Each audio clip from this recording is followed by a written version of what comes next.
L'inconnu dispose du prodige, et il s'en sert pour composer le monstre. Orphée, Homère et Hésiode n'ont pu faire que la chimère. Dieu a fait la pieuvre. La pieuvre n'a pas de masse musculaire, pas de cris menaçants, pas de cuirasse, pas de cornes, pas de dard, pas de pince, pas de queue prenante ou contendante, pas d'aileron tranchant, pas d'aileron onglé. Pas d'épines, pas d'épée, pas de décharge électrique, pas de virus, pas de venin, pas de griffes, pas de bec, pas de dents.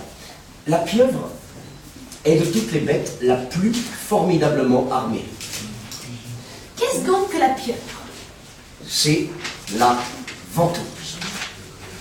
Dans les écueils de pleine mer, là où l'eau étale et cache toutes ses splendeurs, dans les creux de roches non visitées, dans les caves inconnues où abondent les végétations, les crustacés et les coquillages, sous les profonds portails de l'océan, le nageur qui s'y hasarde, entraîné par la beauté du lieu, court le risque d'une rencontre.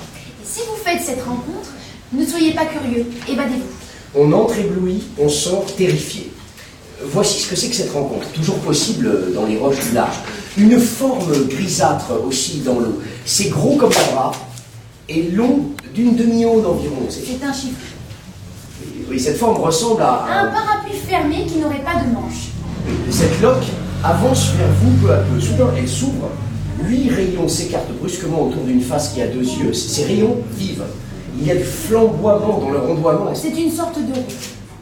Oui, déployée, elle a 4 ou 5 pieds de diamètre. Épanouissement effroyable. Cela se jette sur vous. L'hydre harponne l'homme. Cette bête s'applique sur sa proie, la recouvre et la noue de ses longues bandes. En dessous, elle est jaunâtre. En dessus, elle est terreuse.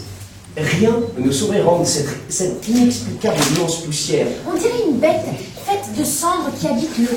Elle est arachnide par sa forme et caméléon par la coloration. Irritée, elle devient violette. Alors, chose épouvantable, C'est mou. ses nœuds carottes. Son contact paralyse. Elle a un aspect de scorbut et de gangrène. C'est de la maladie arrangée en monstruosité. Elle est inarrachable. Elle adhère étroitement à sa proie. Comment? Par le vide. Les 8 antennes, larges à l'origine, vont s'effilant et s'achèvent en aiguille. Sous chacune d'elles s'allongent parallèlement 2 rangées de pustules décroissantes. Les grosses près de la tête, les petites à la pointe. Chaque rangée est de 25. Il y a 50 pustules par antenne et toute la bête en a 400. Ces pustules sont des ventouses. Alors ces ventouses sont des cartilages cylindriques, cornés, livides.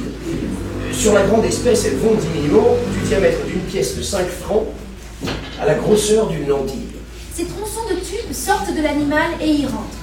Ils peuvent s'enfoncer dans la proie de plus d'1 pouce. Cet appareil de succion a toute la délicatesse d'un clavier. Il se dresse, puis se dérobe. Il obéit à la moindre intention de l'animal. Les sensibilités les plus exquises n'égalent pas la contractilité de ces ventouses, toujours proportionnées au mouvement intérieur de la bête et aux incidents extérieurs. Ce dragon est une sensitive. Ce monstre est celui que les marins appellent poulpe.